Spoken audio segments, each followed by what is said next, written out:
Welcome to Inside the Franchise Growth Engine, presented by Hex Growth, a firm focused on building predictable pipelines, scalable growth systems, and enterprise value for emerging franchise brands and franchisees.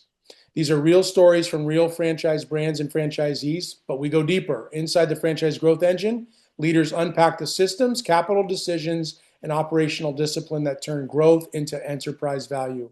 On today's podcast, we are proud to have Michael Vajda, a franchisee for King of Pops, the Atlanta-based artisan popsicle brand, known for its colorful push carts and community-driven events.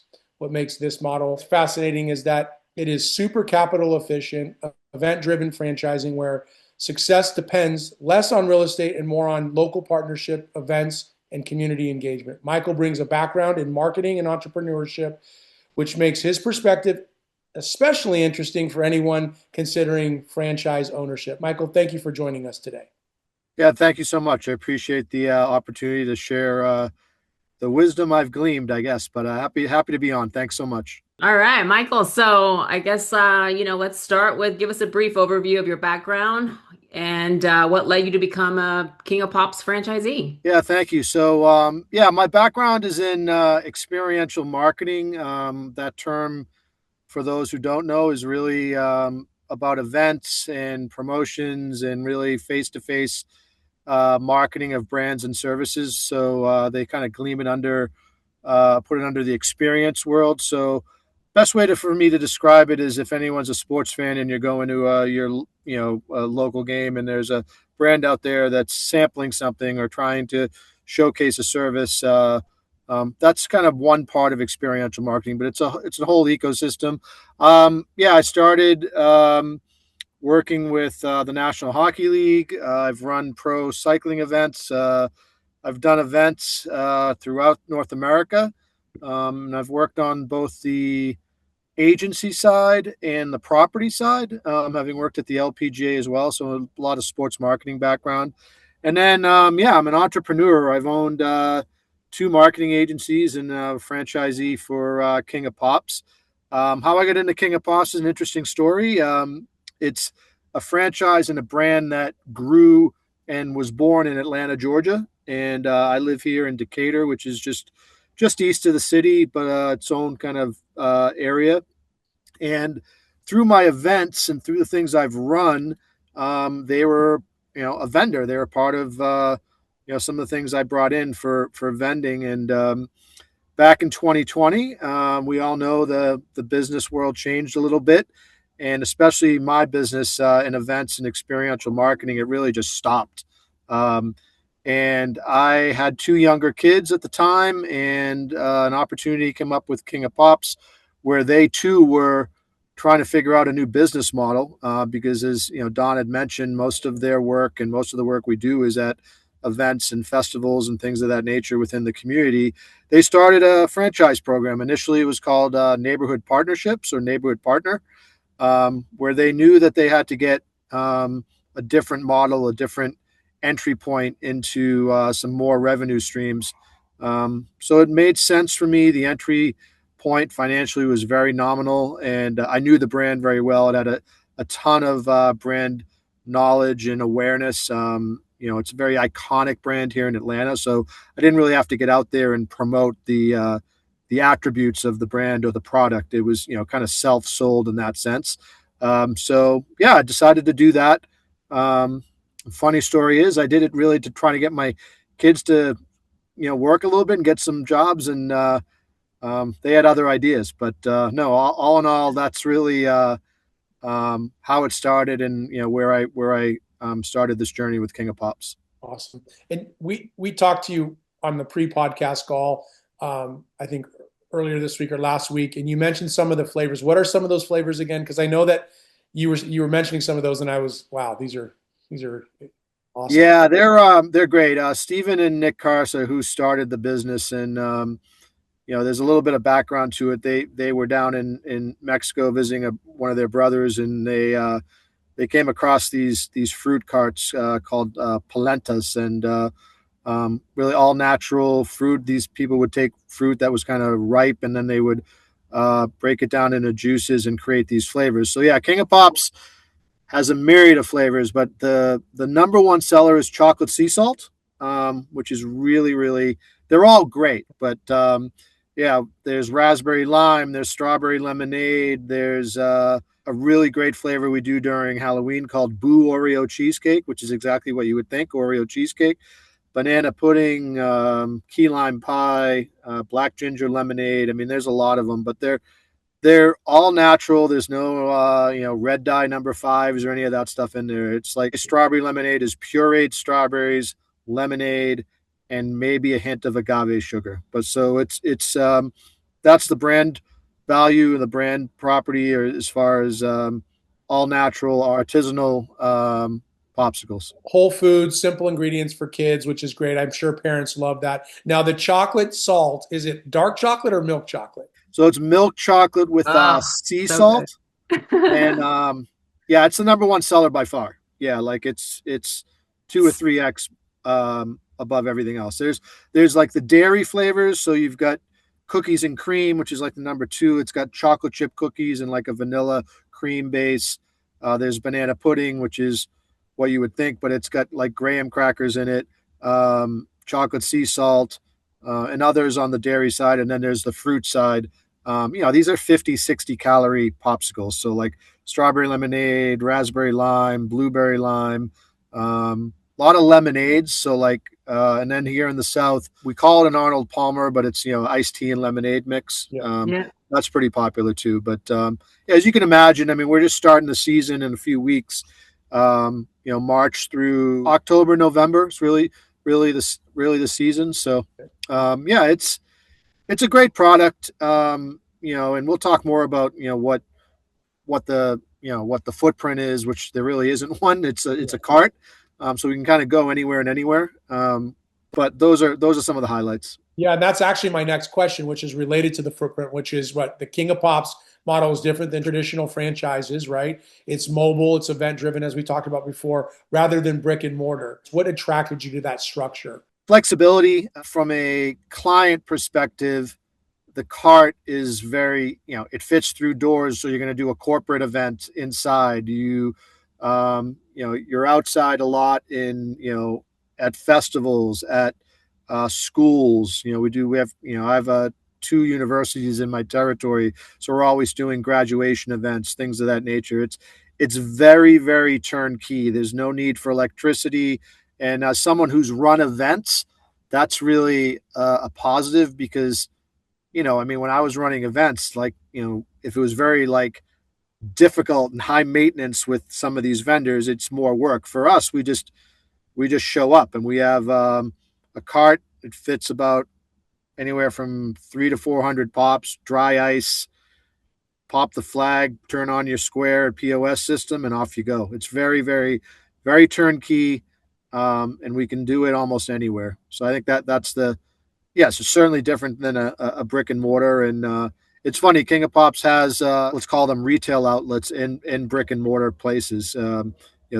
Some live, work, play areas here in Atlanta where they have a actual walk up to the counter and buy pops. But by far, the DNA of King of Pops is mobile, community driven, and event driven. And with that, I think nowadays, especially in these times, many people kind of romanticize like small business ownership, owning their own business. I guess what surprised you most once you actually started operating this franchise business?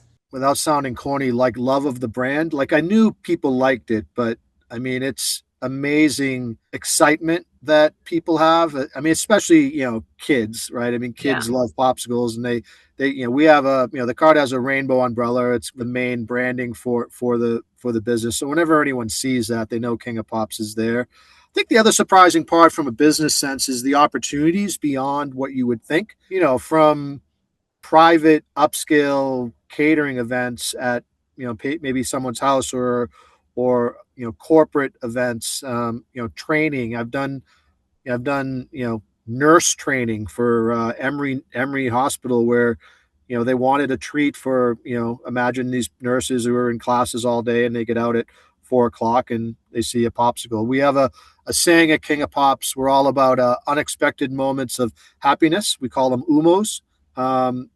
Very big part of the DNA of the business and the brand. So, unexpected, moments of happiness. If you think about it, right? You've been in in that instance, as a nurse, you're in a class all day, and you're probably, you know, tired, and you come out, and all of a sudden there's a a treat there that is also good for you. So, and people love. So, yeah, I think that's the biggest. That was the biggest surprise, Monica, is just like where where we could get in versus what you would expect. Yeah, that makes sense. You described sort of the approach with the community and partnerships. And so when you think about revenue that is driven by these events and partnerships, sales seems is critical, right, for any business. How important are those local relationships, partnerships with the community to your success? And how do you go about, if you're a new franchisee, how do you go about building those? Yeah, it's everything. I mean, we're a hyper local business. I'm fortunate. I've lived in my neighborhood for over 20 years. So, I tell everyone who gets into King of Pops, and probably for anyone, like, you're going to get out of it what you put into it. In this world of work-life balance, you really got to understand that probably, you're going to sacrifice that a little bit if you really want to be successful. For me, it was looking at things, both the obvious and the non-obvious, and then really kind of getting into, um, get into where we can kind of expose the brand for opportunities and revenue opportunities. Like for me, the school system, PTOs, going to all of the locations in my area that wedding planners go to, right? And getting in with the venue operators and getting on their vendor list, and then looking at not only festivals but other areas where we can make inroads on. So it took a while. I mean, I've had to build my book of business, and now I'm 6 seasons in. I have a lot of repeat business. Fundraising, another thing where one of my biggest clients is a Catholic school that does fundraising. So what do I mean by that? They are trying to raise money, and every month they ask their parents to buy a pop for their child, right? So, and they, so it's very simple, right? I sell them the pop at X, and they sell it to Y. And that difference they make as a fundraiser, and I'm dropping 400, 500 pops off there every single month, except for 2 in the year. And it's literally me putting pops in coolers, driving a half mile, and dropping them off in the freezer, and they give me a check. So it's maximizing those things. Yeah, I hate the term thinking outside the box. It's more of like Yeah. really looking and seeing, all right, where are we not penetrating, and how do we get there? You're given some kind of zip code or radius that's sort of your protected territory. It does with this particular brand, are you allowed to have as many carts? Yeah, I mean, I have a permit with the city. I can sit in the square every day if I want. Um, yeah, there's no limit on the amount of carts you would need, but then that exponentially builds out your infrastructure needs as well, right? I need more. We call them pop slingers. People are going to be out there working the events, and yeah. But I mean, I have 4 carts.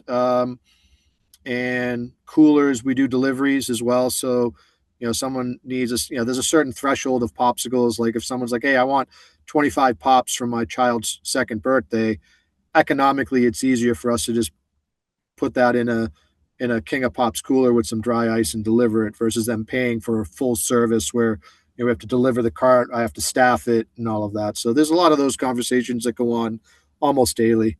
Again, I tell this to anyone, you get out of it what you put into it. So, it's, much like probably a lot of the customers and people you work with, right? The best franchisees are the Yeah. ones who live and breathe it. Yeah, and it seems like there's a lot of creativity that has to come from your end because you talking about partnering with, wedding planners and like that's getting creative, right? So, something like this, I is there a particular person or persona that you would say would thrive in this type of model, this type of franchise model? Yeah, someone who's probably engaged in their community, like has lived there for a while. Even if they haven't lived there for a while, natural like relationship seller, I would think is Yeah. probably a really big trait. That's always been my style. try to build relationships and then provide a service. Don't overpromise and underdeliver. Do the opposite. I think, and it's a fun for King of Pops. It is a fun brand, but I think from a personality standpoint, it's someone who comfortable, confident, and feels like and energetic. I mean that's a big trait as well. But I think King of Pops and for anywhere you're trying to be part of the community, right? I mean, I'm sure sponsoring certain things. We do that. We don't have a huge marketing budget or really any marketing budget at all. But there are ways where I give back to the community and try to ingratiate myself to to customers, not with any agenda either. It's not, hey, I'm going to do this to get this. We're here to support the community where we can. So yeah, I think that mindset is important. What I tell some of my franchisee partners, you just said something I think is important. I always say that communities are very smart. They're very smart individually, but collectively. And I always tell them that the equation is pretty simple. It's genuine, authentic engagement times time, like a period of time. And if you're doing, authentic, genuine engagement, and you do that over a period of time, and you show up that way, then they start to endorse your business. They start to love your business. I do have another question because I'm thinking Atlanta. I live here in Connecticut. It does get warm, not as warm as Atlanta. So I'm thinking like peak season now, Michael. Close your eyes a little bit. Peak season, it's 100 degrees outside with 90-degree humidity. What does a typical week look like for you guys during peak season? Yeah, I mean, it's a myriad of things. So, I mean, a typical week could be 3 farmers markets, a festival, and 3 to 5 deliveries of Wow. different size. Yeah, I mean, we're getting into the springtime, and we're at 3 different farmers markets in the 2 territories that we're at. Those are weekly, Wednesdays, Sundays, and Saturdays. We have food truck events, trucking Tuesdays, and we've got jazz nights on Wednesdays, in April and September. Yeah, it gets busy, and it's a lot. I mean, you're dealing with logistics, and you're dealing with getting carts from point A to point B. To go back to that earlier question, though, Don, you definitely spurred something in me. I think the other big trait is you have to be customer service centric. I think we all feel like in 2026 that, I say this all the time. So like, I don't eat a lot out at like quick service restaurants. I don't go to McDonald's or Burger King or those places a lot. But here in the South, there's another iconic brand that started in Georgia called Chick-fil-A. And that place I do go to because they do 3 things very, very well. And they're so simple. They smile, their service is great, and they're kind, and like they focus on the customer. I know that's more than 3 things, but smile and saying thank you goes a long way. I can't tell you how many times probably all of us have gone into businesses and you almost feel like you're inconveniencing them.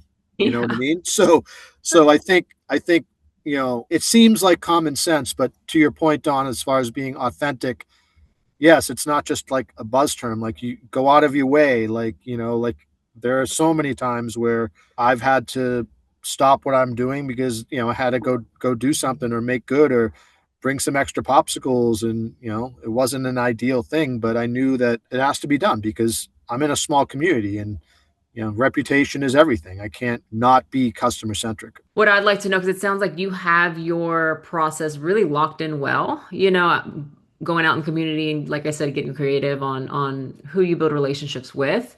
What advice would you give someone that's considering their first franchise investment into King of Pops? In the King of Pops, understand that level of sweat equity that goes into this type of work. I have carts underneath the deck of my house. I've got a 17-foot cubic freezer, and my, better way to answer that is that it's a long season. There's a lot of opportunity. You can you can make a decent amount of revenue, um, but it depends on how much and how hard you want to work and how much you want to put into it. Um, we have a CRM system that gives us leads, which is great. Um, but I've seen some failures in the past where people have just depended on that and didn't get into the Yeah. community and not start building relationships. It's the first thing you have to do. I remember the first event I did was a farmer's market, and I sold like 23 popsicles, and I was like, oh my God, this is awesome. I won't bring a cart anywhere for less than 100 now. You know what I mean? Yeah. So, Yeah. but it took a while. It doesn't that doesn't happen overnight. So yeah, I think King of Pops is a great brand, um, but there's some advantages to it if you're in the South or if you're in the Atlanta area because the brand awareness is there. Don, to your point, um, it'd be a different beast to try and do this in Connecticut or the Northeast, only because of the window of the seasons, Yeah. and also, you've got to build the brand. Like you've got to, there'd be probably a lot of early like you know investment in getting people to understand why pick King of Pops over something else. I'm not sure I answered the question completely there, Monica, but I think Yeah. Yeah. uh, um, yeah, it's interesting. I mean, I'm delivering carts and all these different things, but um, definitely it's been great for me and for what I've needed to get out of it. It's been well worth it. And but I can tell you, even in the Northeast, like come April through October, that we're fanatical about ice cream. So I think there's still even a business here. And not to mention, like I'm sort of excited about it, thinking about like Monica said, wedding planners, sporting events. Like there's like literally, if your mind can think about it and you have the willingness to go out and meet with somebody on a sales call and pitch them on this idea, I don't see why it wouldn't be successful. Yeah, no, I don't want the audience to think, oh, this is never can work in the Northeast. So hopefully that I didn't come across that way. I just think there's probably another step or two that they would have to do versus what Yeah. what we advan from an advantage standpoint have down here. But no, look, I mean, it's delivering. I mean, fraternities and sororities, they're Yeah. huge in the Yeah. South, right? I mean, they have a lot of money. I mean, I was getting calls from 19-year-old social chairs at sororities saying I need $1,500 to $2,000 worth of popsicles, and I'm like, okay, I'll drive 45, 50 minutes to Athens, Georgia to do that. Sure. Yeah, for sure. And Yeah. then someone smart decided to do the franchise in Athens, Yeah. which was good. But no, there's all sorts of opportunities.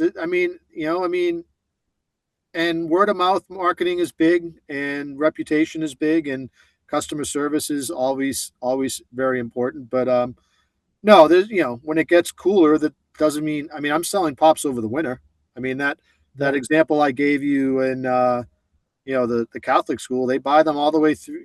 I just delivered some a week ago. It's February, and there are opportunities, Christmas fairs and things that kids don't care how cold it is. They'll No, always have a popsicle. exactly. Yeah. Exactly. No, that's great. Thank you. Yeah, and lastly, so, obviously as we mentioned before, this show's about systems and decisions and the infrastructure that powers, scalable growth. What systems or habit has had the biggest impact on your specific success as an owner? Yeah, we have a CRM system that's been really helpful, HubSpot, and that's a big part of Good one. an internal system that keeps me organized on leads and keeps me organized on customer history. We have some internal systems that help us from a marketing standpoint and from a content standpoint. Yeah, I use Square as a POS system, so it has a lot of back end data that helps me look at sales trends and look at times of year. It's interesting. You would think July would be really busy here in the South, but here in Atlanta, that's when everyone goes on vacation because Yeah. school starts like late July. We're a month earlier than the Northeast, but we also get out a month earlier. So it's funny. July has been not a great month, but October and September are crazy because we have a lot of festivals here, and so like they call it spring festival season and fall festival season. So I have like October is probably my busiest month because we have some major events that I have multiple carts at, and we sell a lot of pops at. So yeah, those systems are important to, like any business, you need to be able to look at the data and be able to give you information and help you make informed strategic decisions as a business owner and a franchisee. I forgot we had the common thread of the Northeast there in Cape Cod. As you know, the ice cream game in the Cape Cod is very next level. Yeah, it's It next is next level. level. Yeah. Yeah. It's awesome, and it's part of our days, right? You go to the beach and you go grab dinner or go to Sunset and have some ice cream. But yeah, it is next level for sure. What if you had to choose one of your two top favorites in Cape Cod? Where are you going for ice cream? So I have a house in Orleans. We usually go to Nauset Ice Cream in Eastham, which is really good. Yep. And I'm spacing the one, this Chocolate Sparrow, which is near my house. It's more of a coffee shop, but it has good ice cream.